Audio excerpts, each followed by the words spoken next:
Hello friends, welcome to the new tutorial of MATLAB things. यह video basics of MATLAB series के chapter 1 का part 4 है, जिसमें हम देखेंगे मैटलैब के कुछ प्री डिफाइंड कॉन्स्टेंट्स और वेरिएबल्स के बारे में, कुछ बेसिक मैटलैब फंक्शंस और different formats of command window data visualisations के बारे में। यदि आपने इस चैप्टर के पिछले पार्ट्स मिस किए हैं तो इन्हें लिंक बटन पर क्लिक करके देख सकते हैं। तो ये कुछ स्पेशल वेरिएबल्स और कांस्टेंट है। ANS for most recent answer, जो हमारा आंसर का प्री डिफाइंड वेरिएबल है। ठीक है, ये ईएसपी होता है एक, ये भी पहले से ही डिफाइंड है, जो फ्लोटिंग पॉइंट प्रिसीजन को रिप्रेजेंट करता है, एक्यूरेसी। ठीक है ना, जो फ्लोटिंग वैल्यूज है उसकी एक्यूरेसी को रिप्रेजेंट करता है। पाई जो है फॉर पाई, और आई और J for imaginary unit underscore -1, iota जिसे कहते हैं, INF फॉर इंफिनिटी और NaN for not a number.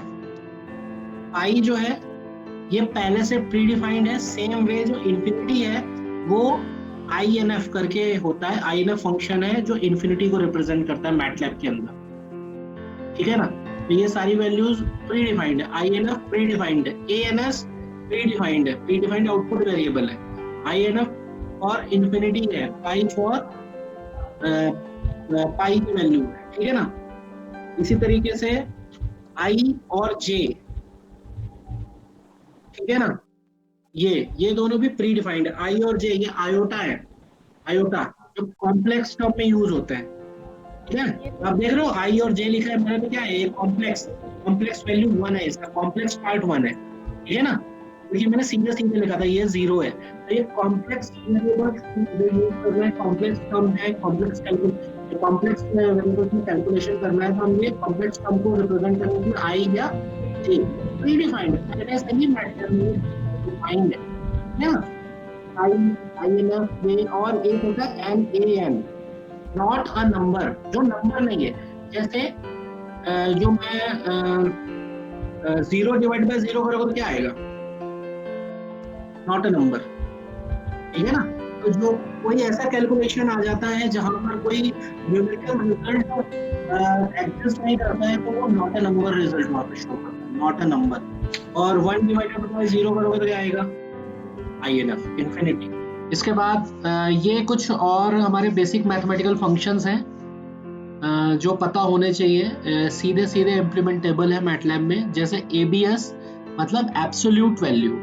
Actually ये एब्सोल्यूट वैल्यू यूज होगा तुम्हारा कॉम्प्लेक्स टर्म में, जो कॉम्प्लेक्स वेरिएबल्स हैं। कॉम्प्लेक्स वेरिएबल्स का दो चीजें हम फाइंड आउट कर सकते हैं किसी भी कॉम्प्लेक्स वैल्यू से, एक तो उसका एंगल और उसका मैग्नीट्यूड या एब्सोल्यूट वैल्यू। तो ऊपर के ये जो फर्स्ट और सेकंड फंक्शंस हैं, ABS फॉर एब्सोल्यूट और एंगल फॉर एंगल। जैसे एक कॉम्प्लेक्स वेरिएबल क्रिएट करना है, ठीक है, एक ए वेरिएबल लिया है मैंने और कॉम्प्लेक्स वैल्यू में बना रहा हूँ, कॉम्प्लेक्स नंबर बना रहे हैं, तो कैसे बनाएंगे, आयोटा होता है आई या जे और कॉम्प्लेक्स टर्म, ठीक है ना, इमेजिनरी टर्म के लिए। तो क्या करेंगे हम इसे, जैसे 2 + I3, ठीक है, ये 3i करो, इसे i बाद में लगाओ या j लगाओ।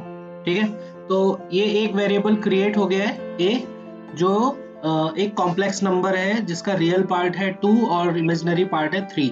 अब इसका जो मुझे मैग्नीट्यूड फाइंड आउट करना है, एब्सोल्यूट टर्म फाइंड आउट करना है, तो क्या करेंगे, ABS ऑफ a। ठीक है, तो ये इसका मैग्नीट्यूड आ गया। ठीक है, इसको आप किसी वेरिएबल में जो स्टोर करना चाहते हो तो आप क्या करोगे, b इक्वल टू या कोई सा भी variable name equal to ABS of complex number. तो इस तरीके से वो रिजल्ट किसी वेरिएबल में स्टोर हो जाएगा। सेम वे जो आप एंगल फाइंड आउट करना चाहते हो तो एंगल ऑफ कॉम्प्लेक्स टर्म, ठीक है, तो ये इसका एंगल आ गया। ठीक है, इस तरीके से ये वेरिएबल जो फंक्शंस हैं कॉम्प्लेक्स वेरिएबल्स के लिए, कॉम्प्लेक्स नंबर्स के लिए हम ये यूज करते हैं ABS और एंगल। ठीक है, ओके। जो ये साइन फंक्शन है थर्ड, SIGN, जो साइन नंबर है, साइन फंक्शन है, ये सिर्फ और सिर्फ आपका जो वेरिएबल है या आपका जो नंबर है उसका डिनोट करता है कि उसका जो रिजल्ट है वो पॉजिटिव है, नेगेटिव है या न्यूट्रल या जीरो नंबर है। ठीक है, तो ये सिर्फ उसका आउटपुट जो इस फंक्शन का होगा वो सिर्फ एक साइन होगा।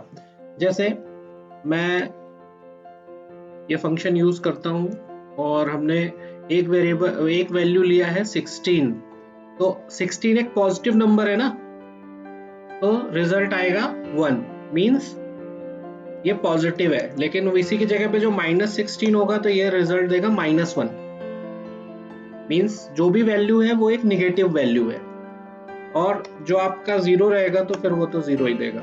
तो इस तरीके से हम जो नंबर्स का पॉजिटिव नंबर है या निगेटिव नंबर है, सिर्फ साइन फाइंड आउट करने के लिए जो कभी जरूरत पड़े कि किसी वेरिएबल का हमें ये पता करना है कि वो पॉजिटिव नंबर है या नेगेटिव नंबर है, वो वेरिएबल के अंदर वो एग्जिस्ट करता हो, तो हम ये साइन फंक्शन के थ्रू फाइंड आउट कर सकते हैं। ठीक है, मैक्स और मिन, मैक्सिमम वैल्यू और मिनिमम वैल्यू अरे या मैट्रिक्स का फाइंड आउट करने के लिए यूज होता है, जो हम बाद में देखेंगे।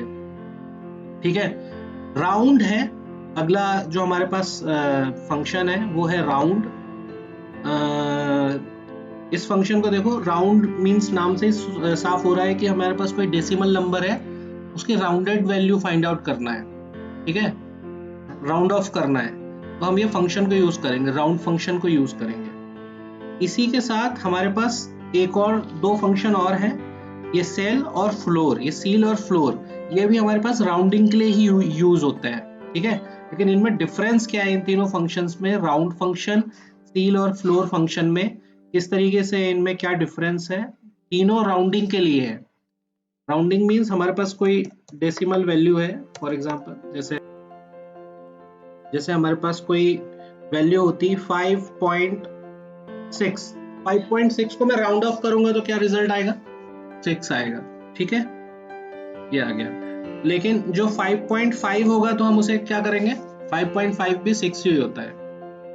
ठीक है, लेकिन 5.4 होगा तो क्या हो जाएगा, मतलब 0.5 से ऊपर जो भी नंबर राउंडिंग करेंगे तो वो प्लस हो जाता है, और 0.5 से नीचे की कोई सी भी राउंडिंग करते हैं तो वो ऑटोमेटिक राउंड ऑफ क्या करता है, कम में राउंडिंग करता है। तो जो ये नेचुरल फिनोमिना है राउंडिंग का, नेचुरल राउंडिंग, जो हम हमेशा मैथ्स में पढ़ते आ रहे हैं अभी तक। मैथ्स में देखते हैं कि जो 5 या 5 से ज्यादा डेसिमल वैल्यू है तो हम उसको इंक्रीज कर देते हैं राउंड करने में, और जो 5 से कम है कुछ भी है, मतलब 5.1, 5.2, 5.3 या 5.4 अप टू 5.49, मतलब लेस देन 0.5, तो हम उसे मिनिमम वैल्यू से राउंड ऑफ करते हैं, मतलब उसको डिक्रीजिंग ऑर्डर में राउंड ऑफ करेंगे। और जो 5 या उससे ऊपर है, 0.5 या उससे ऊपर है, तो हम उसकी वैल्यू एक नंबर बढ़ा देते हैं। इस तरीके से नेचुरल वे है राउंडिंग का। ठीक है, लेकिन हमारे पास तो ये नेचुरल वे में राउंडिंग करने के लिए हम ये राउंड फंक्शन यूज करते हैं। ठीक है, लेकिन हमारे पास दो और फंक्शन है, सेल और फ्लोर, जो मैं इनसे राउंडिंग करूंगा तो क्या होगा, देखो जो मैं सेल फंक्शन यूज करता हूं और सेम नंबर लिखता हूं मैं 5.5। ठीक है, तो ये रिजल्ट कैसा देगा, 6, और जब मैं 5.6 लूंगा तब भी ये रिजल्ट क्या देगा, 6। लेकिन मैं जब 5.4 लिखूं या 5.3 लिखूं तब भी ये रिजल्ट क्या देगा, 6। तो जो सेल फंक्शन है ये हमेशा पॉजिटिव इन्फिनिटी की तरफ इंक्रीज करके राउंडिंग करेगा। ठीक है, और इसी की जगह जो मैं फ्लोर यूज करूंगा, 5.4 यूज करूंगा इसी में फ्लोर से, ये हमेशा 5 देगा। या मैं 5 भी करूं 5.5 तब भी रिजल्ट 5 आएगा, या 5.6 करूंगा फिर भी रिजल्ट 5 आएगा। तो स्पेशल डायरेक्शन है हमारे पास कि मुझे निगेटिव टर्म में ही राउंडिंग करना है हमेशा किसी नंबर की, तो मैं यूज करूंगा फ्लोर, और जो इंक्रीजिंग ऑर्डर में हमें राउंडिंग करना है तो सेल फंक्शन यूज करूंगा, और जो मैं नेचुरल राउंडिंग करनी है तो मैं राउंड फंक्शन यूज करूंगा। तो हमारे पास ये राउंडिंग के लिए 3 फंक्शन है, राउंड, सेल और फ्लोर। इसके बाद हमारे पास दो और फंक्शन है, कॉन्जुगेट, CONG, और REM फॉर रिमाइंडर। ठीक है, तो ये कॉन्जुगेट समझ लो, कॉन्जुगेट टर्म क्या होता है, ये भी कॉम्प्लेक्स का पार्ट है। Conjugate means opposite, complex term का अपोजिट कॉम्प्लेक्स। ठीक है ना, तो उसमें जो पॉजिटिव में हमारे पास इमेजनरी पार्ट है तो वो नेगेटिव हो जाएगा, नेगेटिव है तो पॉजिटिव हो जाएगा, जस्ट अपोजिट। हमारे पास जैसे ये a एक हमारे पास एक वेरिएबल है जो कॉम्प्लेक्स नंबर है 2 प्लस ai, जो मैं इसका कॉन्जुगेट निकालूं तो ये हमें इसका कॉन्जुगेट मिल जाएगा, इसका अपोजिट मिल जाएगा, ठीक है ना, मिरर इमेज, ठीक है। तो कॉन्जुगेट फाइंड आउट करना है कॉम्प्लेक्स में, तो हमारे पास ये डायरेक्ट फंक्शन है CO NJ कॉन्जुगेट ऑफ, ठीक है। सेम वे हमारे पास एक ये फंक्शन है हमारे पास रिमाइंडर REM, ये रिमाइंडर फाइंड आउट करने के लिए है। x और y दो इनपुट होंगे, मींस मैं x डिवाइडेड बाय y करूंगा और उसका रिमाइंडर मुझे फाइंड आउट करना है। जो मैं 5 डिवाइडेड बाय 2 करूंगा तो रिजल्ट क्या आएगा, डेसिमल में जाएगा 2.5, लेकिन मैं जो REM और 5,2 करता हूँ, 5 डिवाइड बाय 2 करता हूँ, तो रिमाइंडर क्या आएगा 1, क्योंकि 2 2 जा 4 और रिमाइंडर बचा 1, ठीक है। तो इस तरीके से है ये चीज। तो रिमाइंडर फाइंड आउट करने के लिए रिमाइंडर फंक्शन, इस तरीके से मैटलैब में बेसिक मैथ्स और दूसरे फीचर्स के लिए बहुत सारे प्री डिफाइंड फंक्शंस एग्जिस्ट करते हैं, जिनको हमें समझना है और यूज करना है बेसिकली, ठीक है ना। ये कुछ फंक्शंस हैं, आगे और भी कुछ फंक्शंस होंगे जो हम एक एक करके समझते चले जाएंगे, ठीक है। इसके अलावा अब ये थोड़ा सा इम्पोर्टेंट सेक्शन है, फर्स्ट लेक्चर का ये लास्ट पोर्शन है, ठीक है। तो इसमें देखना था हमें multiple statement in a single line, जो हमने कल देख लिया था कि एक ही लाइन पे हम मल्टीपल स्टेटमेंट्स को कैसे कंट्रोल कर सकते हैं, उन्हें कैसे मैटलैब में कैसे लिख सकते हैं, ठीक है। अब मैंने आप लोगों को बताया था, जैसे हमने कल देखा था कि जो एक रिजल्ट आया था जो ई की टर्म में लिखा हुआ था, ठीक है, और वहां पे हमने काउंट किया था कि जो रिजल्ट है उसमें सिर्फ डेसिमल के बाद 4 एलिमेंट्स हैं, सिर्फ 4 नंबर्स हैं, डेसिमल पॉइंट सिर्फ 4 है। और मैंने कहा था कि ये सारी चीजें हम कंट्रोल कर सकते हैं मैटलैब के अंदर फॉर्मेट्स के थ्रू। तो मैटलैब में कमांड विंडो में जो रिजल्ट्स हमें दिख रहे हैं उनकी फॉर्मेटिंग हम चेंज कर सकते हैं, अपनी जरूरत के हिसाब से उनको एडिट आउट कर सकते हैं कि हमारा जो रिजल्ट है वो हमें कैसा दिखना चाहिए, ठीक है। इसके लिए हम ये फॉर्मेट कमांड यूज करते हैं। तो हमारे पास ये फॉर्मेट कमांड्स काफी सारी हैं, आप जैसे देख रहे हो ये नंबर ऑफ कमांड्स हैं। जैसे फॉर एग्जांपल हमारे पास एक कमांड है फॉर्मेट लॉन्ग, ये एक मैटलैब कमांड है, फॉर्मेट लॉन्ग और फॉर्मेट शॉर्ट। तो अभी जो बाय डिफॉल्ट यहाँ पर जो भी रिजल्ट्स आ रहे हैं ये फॉर्मेट शॉर्ट में है। अब यहाँ पे ध्यान दो कि जो भी डेसिमल रिजल्ट्स यहाँ पे दिख रहे हैं, जैसे कॉम्प्लेक्स वैल्यू भी हमने लिखी तो 2.00 के फॉर्मेट में लिखा हुआ है, लेकिन यहाँ पे जो रिजल्ट है वो डेसिमल के बाद सिर्फ 4 डिजिट्स ही दिख रही है ना। तो ये जो फॉर्मेटिंग है ये डिफॉल्ट फॉर्मेटिंग है मैटलैब की, और ये कहलाती है फॉर्मेट शॉर्ट। तो इसे जो मुझे लॉन्ग फॉर्मेट में मैं इसे जो कन्वर्ट कर दूं तो ये हमें ज्यादा डेसिमल वैल्यूज दिखने चालू हो जाएंगे, ठीक है ना। तो जैसे मैंने लिखा फॉर्मेट लॉन्ग, ठीक है, और जब मैं ये कमांड एग्जीक्यूट करता हूँ तो अब आप कोई सा भी जो रिजल्ट देखो, जैसे हमने ए कॉम्प्लेक्स वैल्यू ली हुई थी, अब जो मैं इसे फिर से कॉल करता हूँ ए फंक्शन ए वेरिएबल को, तो अब देखो अभी जो हमारे पास डेसिमल वैल्यूज हैं, अब ये ज्यादा डेसिमल वैल्यूज ये रिटर्न कर रहा है। पहले जो रिजल्ट आ रहा था उसमें सिर्फ 4 डेसिमल प्लेसेस थे, और अब आप इसे काउंट करोगे तो ये 15 डेसिमल प्लेसेस है। तो इसे कहते हैं फॉर्मेट लॉन्ग।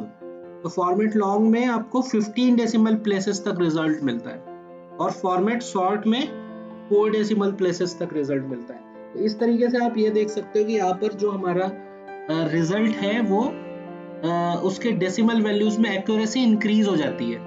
कैलकुलेशन में कोई फर्क नहीं पड़ेगा, कैलकुलेशन वैसा का वैसा ही हो रहा है, बस कमांड विंडो में जो हमें रिजल्ट रिप्रेजेंट हो रहा है, हमें जो दिख रहा है उसमें ज्यादा डेसिमल वैल्यूज हम देख सकते हैं, ठीक है।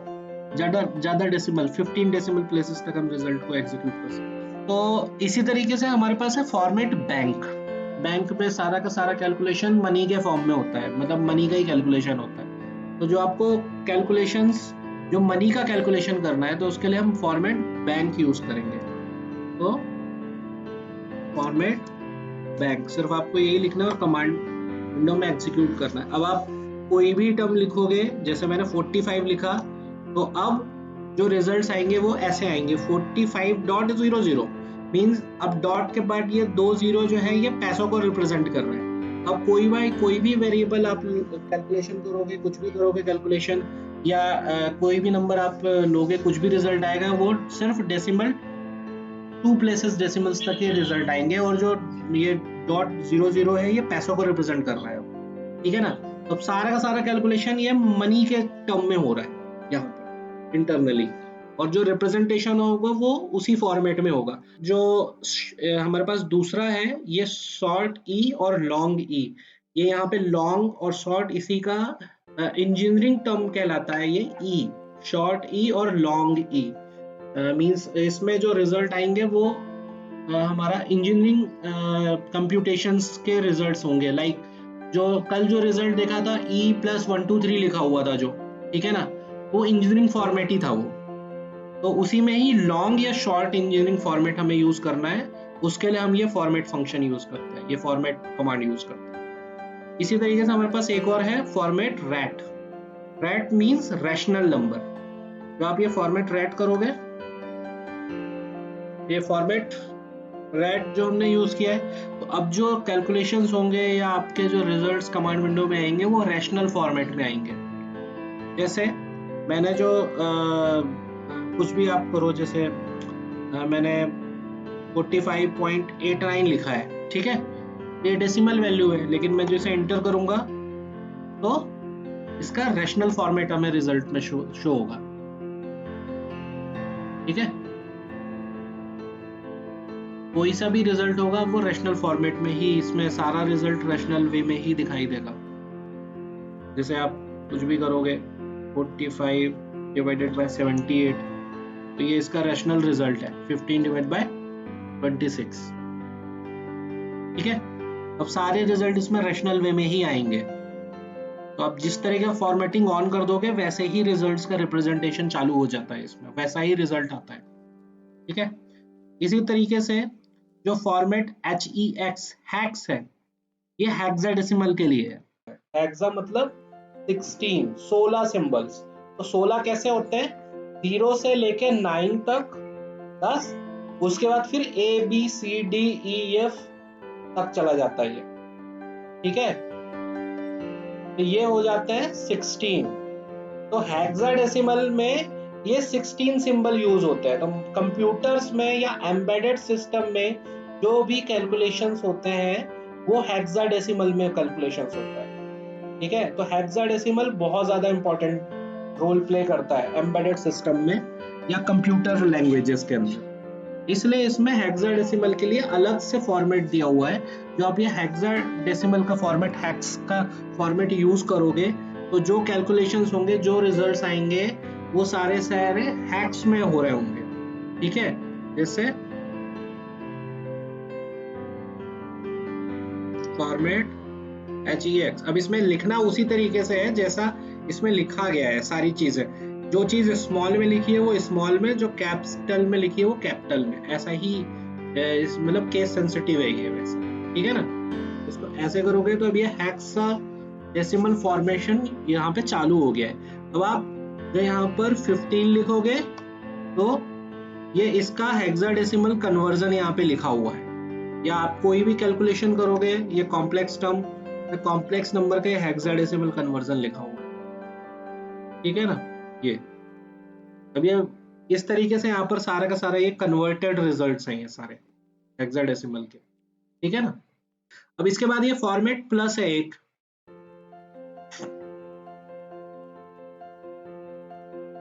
फॉर्मेट प्लस जो मैंने कर दिया, तब मैं कुछ भी लिखूंगा तो सिर्फ 45 वो एक पॉजिटिव टर्म था, लेकिन मैं जो इसको नेगेटिव लिखूंगा तो नेगेटिव आएगा, 0 लिखूंगा तो कुछ भी नहीं आएगा, ठीक है ना। तो यहाँ पे जो भी कैलकुलेशंस होंगे वो सिर्फ सिंबॉलिक पॉजिटिव या नेगेटिव नंबर्स का रिप्रेजेंटेशन आएगा। इस तरीके से रिजल्ट्स का फॉर्मेशन हम चेंज कर सकते हैं इसमें, ठीक है। इसके बाद जो मैं फॉर्मेट कॉम्पैक्ट और फॉर्मेट लूज, तो ये बहुत ही सिंपल है।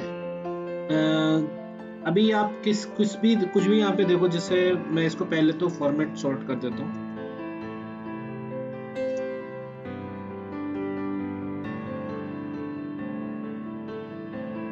ठीक है। अब मैंने जो ए इस तरीके से लिखा, तो अभी आप यहाँ पे गैप देखो, आप इनमें जो दो लाइन के बीच में गैप है वो बीच में एक स्पेस आ रहा है ना। इस गैप को जो दूर करना है तो हम यूज करेंगे फॉर्मेट कॉम्पैक्ट।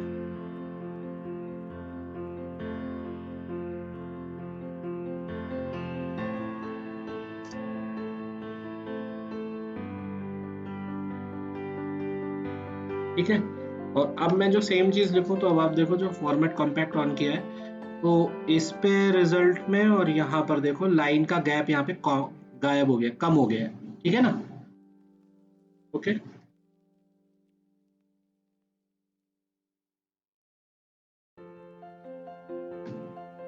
फॉर्मेट लूज में वापस से उतना गैप आ जाएगा। ठीक है ना, तो इस तरीके से जो कमांड विंडो में जो रिजल्ट्स आ रहे हैं उनका हम रिजल्ट्स को देखने का जो फॉर्मेट है वो हम अपने हिसाब से चेंज कर सकते हैं। ठीक है ना, जैसी जरूरत हो उसके हिसाब से।